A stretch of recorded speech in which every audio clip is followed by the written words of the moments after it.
Dans quelques heures, c'est Pessah. L'occasion pour TorahBox de vous souhaiter des fêtes pleines de joie. Voici 17 points importants à retenir lorsque la veille de Pessah tombe un Shabbat. Écoutez bien, car c'est un peu particulier cette année. Premièrement, jeudi précédent Pessah, jeûner. Le jeûne des premiers-nés concerne les garçons de plus de 13 ans. Il se fait la veille de la fête, mais cette année, il est avancé au jeudi, car il ne peut avoir lieu un Shabbat. On peut s'en acquitter après avoir assisté à une conclusion d'étude d'un traité du Talmud à la synagogue le matin, puis avoir mangé quelques gâteaux.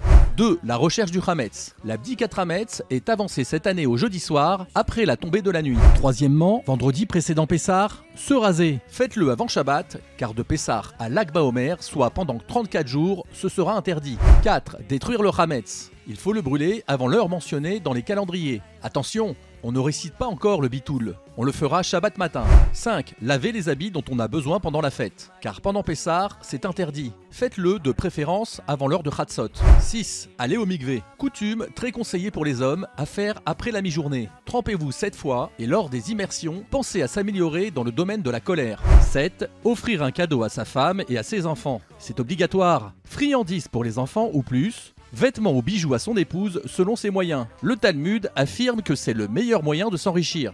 8. Faire un don aux nécessiteux. C'est impératif. Faites votre don de préférence par le biais d'un intermédiaire ou par le biais de TorahBox qui saura le reverser afin que des nécessiteux passent les fêtes dans la joie. 9. Allumer une bougie de 48 heures. Elle vous servira à allumer la bougie de Havdalah et les bougies de la fête samedi soir. Et si vous habitez hors d'Israël, elle vous servira aussi à allumer les bougies du second soir de la fête. 10. Préparez les quantités de matzah et maror à manger pendant le seder. Pesez-les avant Shabbat pour chaque convive, afin de gagner du temps et pour consommer les quantités minimales obligatoires ce soir. Voir fiche pratique de TorahBox. 11e, samedi, veille de Pessah, les repas de Shabbat. Pour les 2 premiers repas, on doit prendre du pain, mais sans manger de matzah.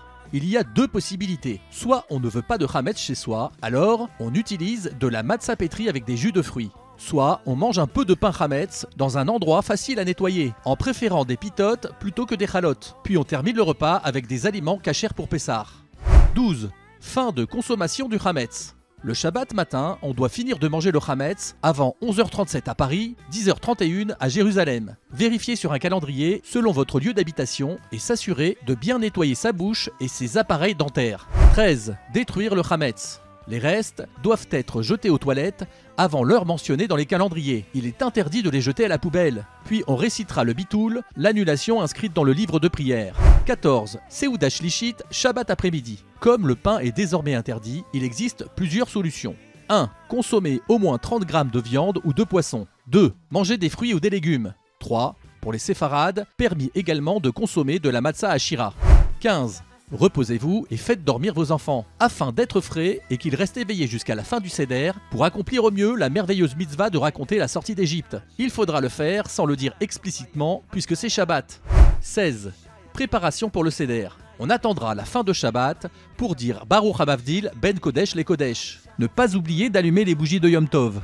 17. Havdalah. La Havdalah est incluse dans le kiddush du Seder. Pour finir, essayez d'avoir tous la même Haggadah pour être synchro. Faites tous les efforts pour comprendre chaque passage que vous lisez. Il est préférable de lire en français si on ne comprend pas l'hébreu. Achetez du vin que vous pouvez boire aisément. Il existe des vins doux. Et le plus important, c'est de prier que Dieu nous libère de notre Égypte intérieure, de notre orgueil, afin d'être vraiment libre pour mieux le servir.